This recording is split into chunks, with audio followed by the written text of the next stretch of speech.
So did you have a pet growing up? Did you have a pet?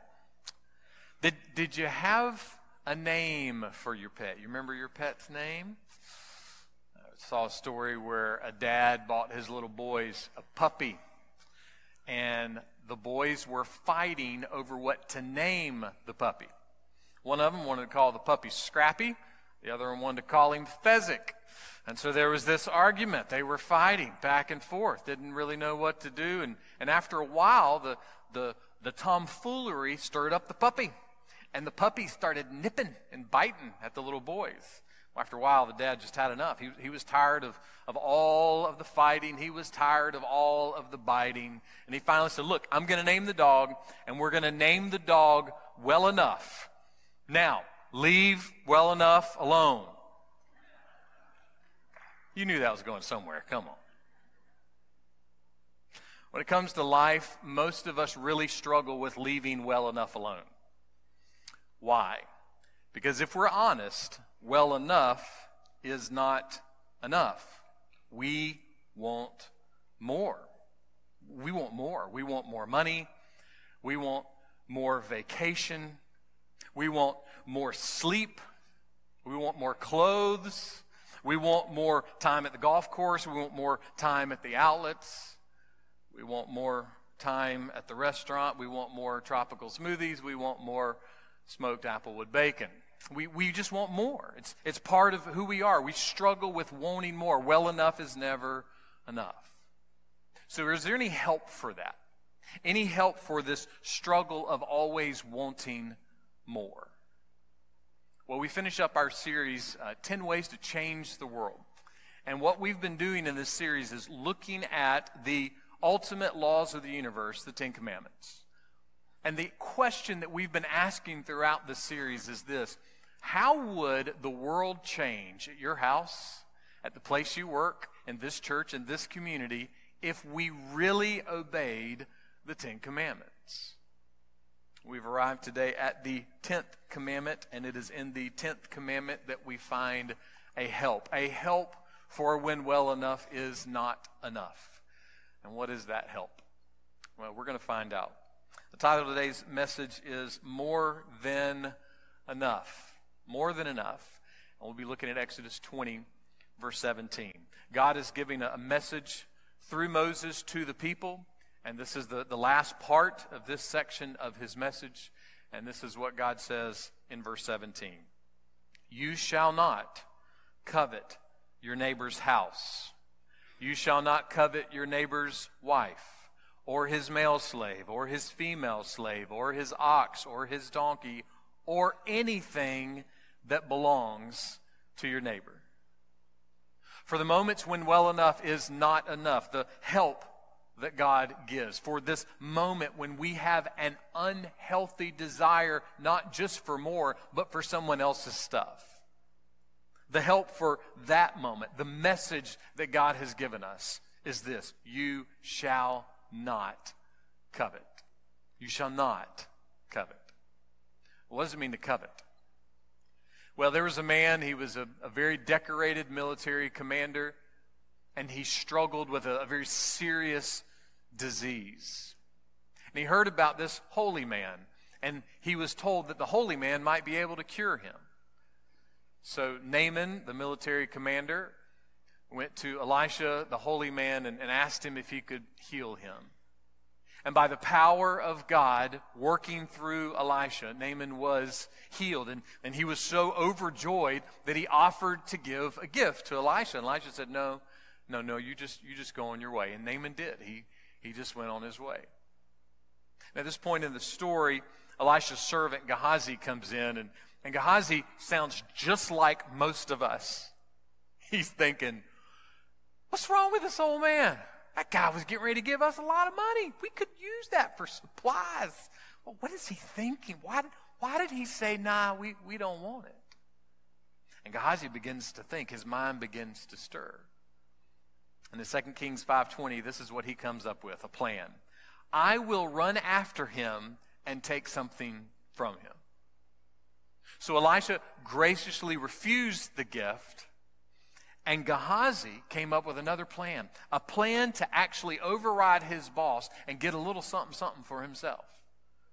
And that was his plan. I'm going to go get more. It's interesting, though, it wasn't even his gift to ask for.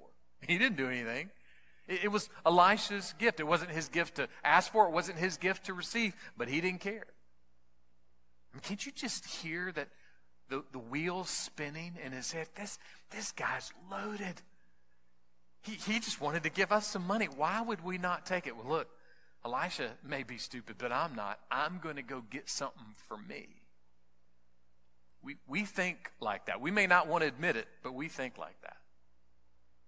A man had been miraculously healed by God. But Gehazi, the servant of the holy man of God, didn't stop and say, gosh, look what God did. No, he was only thinking of himself. Look, we all have these moments. But remember, when someone is sharing something with you in particular, that's not your moment to one-up them. When someone's life is hard and they're sharing some hurt, some brokenness, that's not your opportunity to go, oh, well, you think that's bad. Let me tell you about what happened to me. You know, sometimes we just need to listen. We just need to pay attention. But our hearts are so drawn in different directions. And Gehazi, his heart was hatching a plan. He wasn't praising God. He wasn't thanking God. He wasn't listening. He was hatching a plan. And where was that plan being hatched? In his heart first. See, we're tempted to say, oh, he was thinking it. But whatever was in his mind, Jesus says, starts in the heart. So his heart was hatching a plan.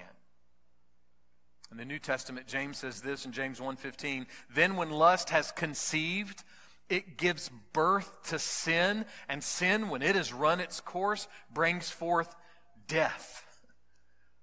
Gehazi wanted something, and his desire for it stirred his heart and his mind to come up with a plan, to hatch a plan, to carry out a plan of deception so that he could get something for him. He desired what was not his. And there's a word for that, coveting. Coveting is when we want to possess, not just casually, man, we want it. We want to possess something that's not ours. We want to possess something that we actually don't even have a right to. Now, all wanting and all possessing is not bad. We know that, right? There are good wants and there are bad wants. It is a good thing to desire a spouse. It is. It's a bad thing to desire someone else's spouse. See, there's a fine line between pure desire and impure desire. And that line, we can cross it in a blink of an eye. It happens so quickly. Coveting's been described as a silent killer. Silent in the sense that it makes us blind to what's actually going on. We don't even see what's happening. We're all wrapped up in the moment.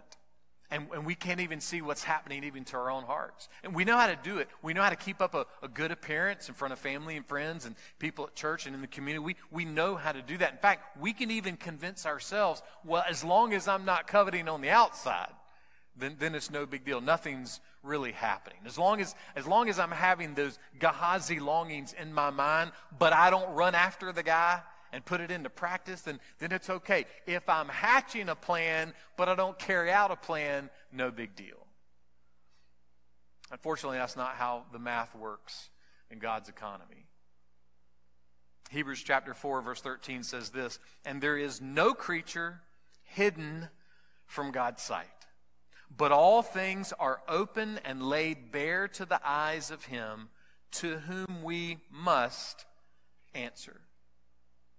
Look, we can fight against it, we can argue it, we can debate it, we can deny it. But every single human being has been created with this innate understanding that not only does God exist, but God sees us and we will have to answer to God.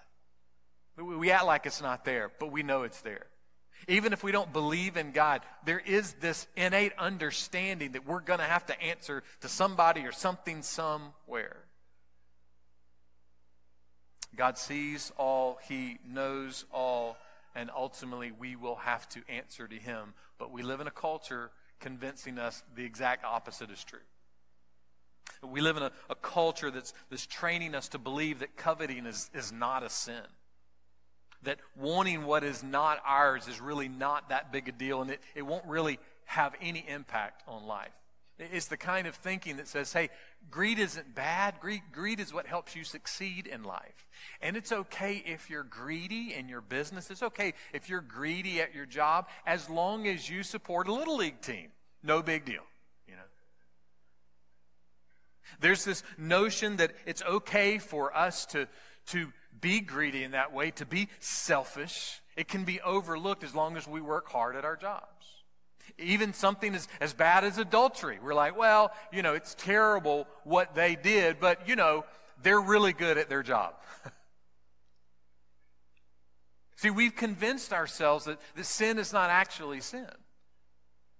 And our culture continues to communicate that to us. Or maybe thinking in a completely different way, most people in the world, they don't mind being a good Samaritan. Hey, that's good. That sounds like a good thing. I'll be a good Samaritan until the Samaritan has something we want, you know? We'll be a good Samaritan to someone else until we realize, wait a minute, that person has something I really want. In God's economy, good deeds do not outweigh bad deeds. Volunteering for charity doesn't mean that our sin doesn't exist. Being good at business or work or sports or just making a good cobbler, it does not cancel out our sin. In God's economy, good deeds do not outweigh bad deeds, especially when it comes to the 10th commandment. You shall not covet. You shall not. There are two brothers. We don't know the reasons why, but for some reason, one of the brothers got all the inheritance, and the other brother kind of got nothing. And that brother one day came up to Jesus, and he said, look, I don't understand, but do something about this, Jesus. Tell my brother to divide the inheritance up with me. He's not even sharing with me. He's keeping everything for himself. And Jesus turned to him and said, you know what, you're right. You deserve more. Look, I want you to stand up and fight for your rights. And Jesus called his brother over there and said, look, buddy, you give him what he deserves. This is fair. You need to be fair with him. Divide it up. Give him what's his. That's not what Jesus said. This is what Jesus said to him. Luke 12:15. Beware and be on your guard against every form of greed. For not even when one is affluent does his life consist of his possessions. Even if you have everything, if you're the brother that got all the inheritance, that's not actually his life. So, other brother, be careful. Be careful that you're looking at all that he has as if that defines his life. It does not define his life. In essence, both brothers were being greedy. The one brother was refusing to share. The other brother was refusing to be ignored. I will not be ignored. He was greedy for attention, while the other one was greedy for possessions.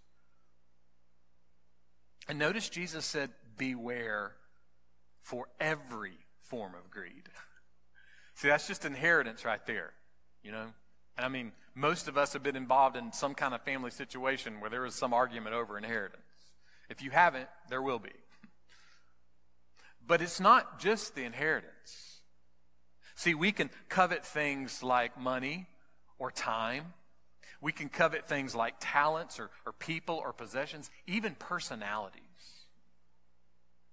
The very nature of what it means to covet is it can take on any form. And any of those forms can sneak up on us in a moment. And that's kind of how coveting works, right? I mean, most of us don't wake up in the morning going, you know what? I want somebody else's spouse. I want somebody else's car. I want somebody else's house. I want somebody else's job. We don't really wake up with this passion, just have everybody else's stuff. It sneaks up on us. Barry Cooper was in Starbucks one day, and he talked about how this sneaking up came on him. He said, during a recent Starbucks visit, I stood behind a customer who ordered a decaf grande, sugar-free vanilla, non-fat latte with extra foam and the milk heated to 140 degrees. Yeah. Ever been behind that person in line? As I stood in line, I actually started to think, maybe I want 140-degree coffee too. Maybe I thought to myself, my choice of milk temperature up to this point has been catastrophically naive. Suddenly, his choices made me unhappier about my own. I began to covet. I wasn't sure what I wanted anymore. I became anxious and indecisive. I wasn't sure I was ready to commit either to my kind of coffee or to his kind of coffee. Was this really freedom of choice or slavery to it? See, we scream we want choice, but we don't. We don't, because the more choice we have, the greater the anxiety is to covet. Because whatever it is that we want, it won't be enough. Well, enough is not enough. And we've all been there, okay? It may have been Starbucks, may have been Ulta, may have been Harbor Freight Tools. You may have been over at the Poultry Festival or Chitlin Strut. It doesn't matter where you are. We've all had moments where we've stood there and said, gosh, I wish I had that. I want that. And it's not evil in and of itself. But the wanting can cross the line really quick. And that's why Jesus said, hey, beware. And again, just to remind ourselves of that moment. Hey, Jesus, I didn't get my inheritance. Because I'm going to tell you, you may be there one day. Hey, this isn't fair. I didn't get what was mine. And Jesus said, watch out. He didn't say, don't go get your inheritance. He just said, watch out. Beware. Run away from anything that creates this selfish coveting in your heart, because it will eat you alive. And how do we do that? How do we run away from a sinful desire to have what's not ours? How do we run away from a sinful desire to possess something that we don't even have the right to? Well, one really helpful way is to really learn what it means to live in the real world. Now, as parents, all of us have been tempted to say that to our kids at one time or another. Maybe you heard it. Buddy, welcome to the real world. Hey, this is how the real world works. Modern way, now what I say to my kids is, hey man, this is adulting. This is how this works, you know. We understand this concept of the real world. We don't know for sure, but sometime maybe between Noah and Moses, there was a man named Job. And seemingly, according to how the Bible tells the story, in a matter of hours, even like in a day, Job lost everything that he had. Everything that was valuable to him. And he fell on the ground and he cried out, and this is what he cried out. Naked I came from my mother's womb. Now that is the real world. Whatever you think the definition of real world is, that's the real world. Look, I was there in the room at the moment that all 4 of my children came into this world. None of them came in with carry-on luggage, okay? They didn't come in with toys. They didn't come in with a little piggy bank under their arm. They came in with absolutely nothing. Dear friend, in case you have forgotten this, you did not come into this world with a 401k. You didn't come into this world with a retirement account. You didn't come into this world with a savings account. You didn't come into this world with a job. You didn't come into this world with an ability to play sports or to do math or anything else in the world. You came into this world with absolutely nothing. And what about when we leave this world? That's what Job says next. Naked I came from my mother's womb, and naked I shall return there. And he's not talking about going back into his mother's womb, okay? He's saying, look, when I arrived, I had nothing, and when I leave, I'll have nothing. Can I just say, we really need to hurt our feelings with that, okay? Maybe more so as Westerners than other people in the world. We're obsessed with our stuff. We're obsessed with keeping our stuff and owning our stuff.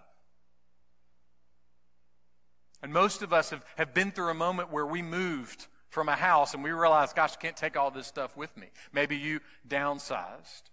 Or maybe you've been involved in the death of your parent and you've had to clean out the house. We understand what it means that we go with nothing. We just forget it. We do. We just forget it. So even though we have the 10 Allen wrench sets, we just go get 2 more because they were on sale, right? I mean, this is how we are. Whatever it is in our life, we kind of just always, well, enough's not enough. So we need a little more. I need to get a little more. But the real world tells us that when we leave, there's no house, there's no car, there's no framed degree. There's no accounts with money in them. We leave with nothing. Nothing. And that begs a great question. If we arrive with nothing and we leave with nothing, why are we so obsessed with things we will not leave with? Why are we so obsessed to possess things that ultimately will never be ours? They won't. Now, I shared with you all a few weeks ago, our family is in that process of cleaning out Mom and Dad's house. And I told Mom the other day, I said, Mom, I know it's hard. I said, but that was y'all's stuff, you know. Y'all bought stuff that y'all used and that y'all had, and it's not always going to come down to us. You know, sometimes we don't have room for it or we don't have use for it, and that's okay. Y'all had use for it. It was used well. But we can't take these things with us. So if we can't take them with us and we didn't show up with them, why are we so obsessed with making sure not only we have them, but we get more of them? It's not wrong to have stuff. It's not. But Jesus said, look, we need to watch out and run when well enough is not enough. We need to watch out and run when we are coveting, because here's the thing, coveting is actually a lie. It's a lie. Look, it's not wrong for us to have stuff. By no means. It's not wrong. It's not wrong to have wealth. It's not wrong to have property. It's not wrong to have beauty. It's not wrong to have talents or ability. None of that is wrong. It is gloriously okay to have all of it. But when those things are presented to us with the sound bites of the world, that's where the danger comes in. The danger comes in because the things of this world carry with them a promise of security. They do. They carry them a promise of security. I've told y'all before, the best advice I've ever been given was by my realtor friend many years ago. He said, if you're looking at a house during the day and you go, man, this is fantastic. This is the one we want. He said, before you sign anything, go drive through the neighborhood at night. He goes, because that's when everybody's home. That's the neighborhood you're really living in. The neighborhood in the middle of the day, everybody's at work. You know, there's no loud cars or loud music or loud kids, you know, whatever it is. So you need to go look at that house at night to make sure, hey, this is where I need to be. See, everything that we possess in this world, it comes with this promise, this will make you secure. Hey, get married and you'll feel secure. Have kids and you'll feel secure. Take the promotion and you'll feel secure. Save that money and you'll feel secure. Get this insurance and you'll feel secure. And there's nothing wrong with any of those things except when we're convinced that the promise of security is true, because it's not. It's not. And in fact, the more things we possess and the more we long to possess more things, or very specifically, when we long to possess what someone else has, you know what it creates? It doesn't create security, it creates anxiety. Time and time and time again, it creates anxiety. They promote security, they promote freedom. But why is it that we feel more shackled in the midst of them? That's why Paul gave this advice to Timothy, 1 Timothy 6:6. But godliness actually is a means of great gain when accompanied by contentment. See, there's no real great gain in coveting, although coveting says, hey man, if you'll stick with me, man, you're going to get it. I heard the radio last night, the lottery Powerball or whatever, it's, you know, some crazy number. And you know, I've never bought a lottery ticket, but I was sitting there going, oh man, I got college loan. Man, this sounds good. Just the commercial will make you think, oh, here's some security, here's some freedom. That's what coveting will do to you. But contentment in God is actually great gain. Godliness actually creates more contentment than coveting. So what does it mean to be content? Well, Paul's got an answer to that question too. Philippians 4, verse 11. For I have learned to be content in whatever circumstances I am. I know how to get along with little, and also know how to live in prosperity. In any and every circumstance, I've learned the secret of being filled and being hungry, both of having abundance and suffering need. I can do all things through him who strengthens me. Now again, that doesn't mean that you can do whatever you want, you know. Look, I'd love to win the Masters golf tournament. It ain't ever going to happen, all right? Doing all things through Christ doesn't mean you can do whatever you want. It just means if you have Christ, you have what you need. Contentment, by definition, is found in the Son of God. That's not a small statement. Every single one of us, we're frustrated with something or someone right now. We are. We're frustrated with spouses or kids or parents or grandparents or the president or the senator or the representative or our boss or the people we work with or whoever. We're frustrated. We're frustrated with our health. We're frustrated with our finances. We're frustrated with something. But when Paul says, I can do all things through him who strengthens me, he is saying, I have found that the key, the secret to contentment is I have Jesus. That the Son of God, that seeing Jesus, savoring Jesus, believing in and relying on, trusting in, clinging to Jesus as our ultimate source of hope and salvation. It is in that's the secret to breaking free from coveting and finding joy in contentment. The very nature of the character of Jesus, the story of Jesus, the person of Jesus.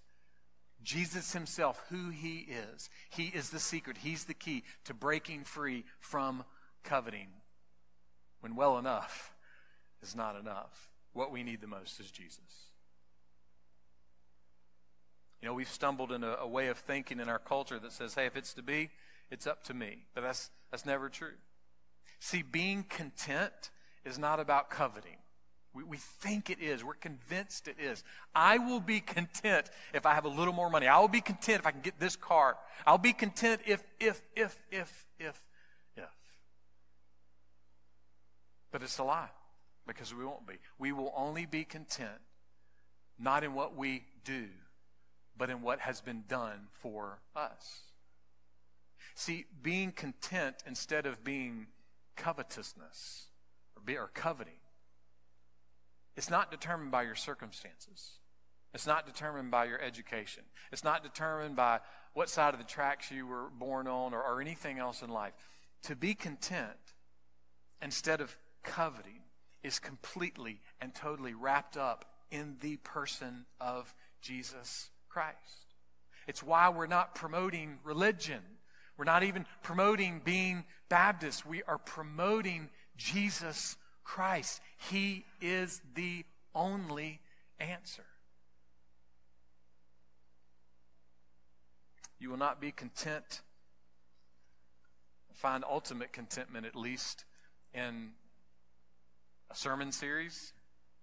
You won't find contentment in a bunch of TED Talks. You won't find contentment in a 12-step program. All those can have their place. But ultimate contentment will not be found in a nicer house or a nicer salary or anything else in life. And in our mind right now, we kind of jokingly go, yeah, but it wouldn't hurt. Yeah, it would. It would.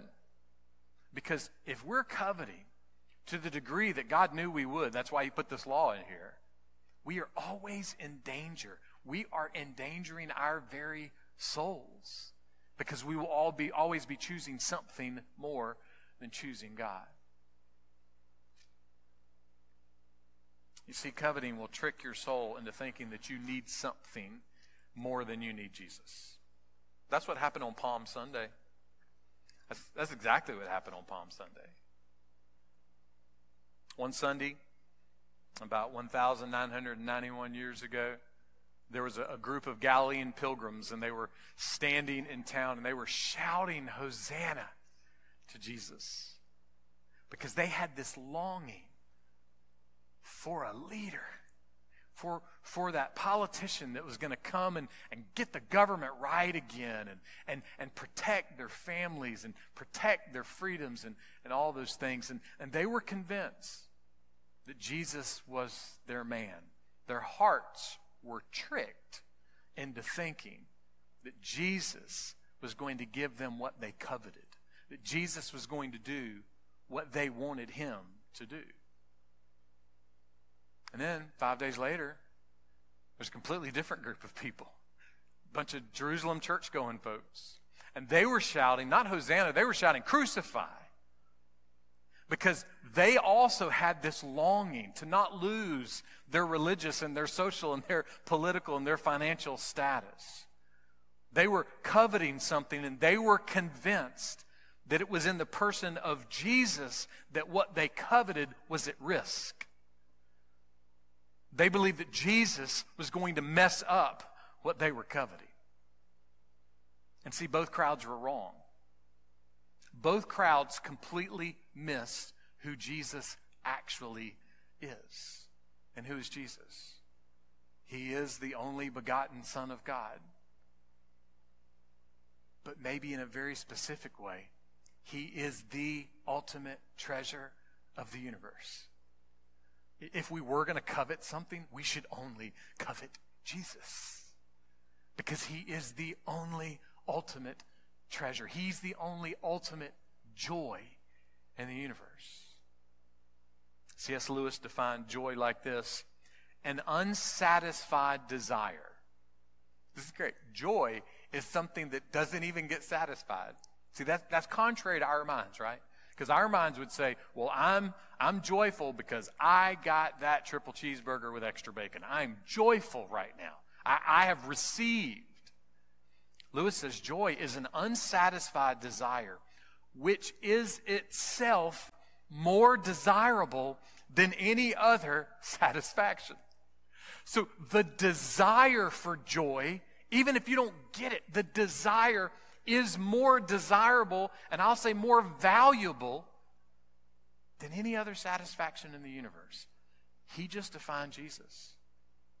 Even if you deny the existence of God, even if you think everything about Jesus is just a fairy tale, the one thing that can't be changed in the universe is actually what you and I desire the most can only be found in Jesus. He is the most desirable desire in the universe. Only Jesus.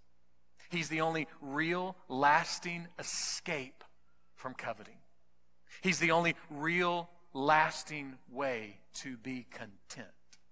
The only way. Years ago, I was reading an article, and it quoted a woman, didn't use her name, and this is what she said. Years ago, I stopped looking to anyone but God to satisfy me. There is no man that can love me enough, no child that can need me enough, no job that can pay me enough, and no experience that can satisfy me enough. Only Jesus. Only Jesus. There is no church building. There is no style of church music. There is no pastor. There is no medicine. There is no house. There is no job. There is no team that helps your bracket or breaks your bracket. There is no restaurant. There is no meal. There is no spouse. There is no child. There is no retirement. There is no politician. There is no thing in this universe that will satisfy you the way you want to be satisfied and the way you need to be satisfied except Jesus. Only Jesus. We live in the FOMO culture, the fear of missing out. Oh, if this guy doesn't get elected, oh, if I don't get into this school, oh, if I don't marry this person, oh, if I don't go on that vacation, oh. We're just convinced That if we miss out on something, that we're missing out. Dear friend, we came naked, we leave naked. So what we need the most and what will satisfy us is all found, not in a fairy tale, not in a religious legend or myth, but in the very person of Jesus Christ. When well enough is not enough, Jesus is enough. When the world comes crashing down in your heart or your mind, Jesus is enough. When you don't know which way to turn, Jesus is enough. I can't convince you of that, but I pray God will, because he is enough. Only Jesus.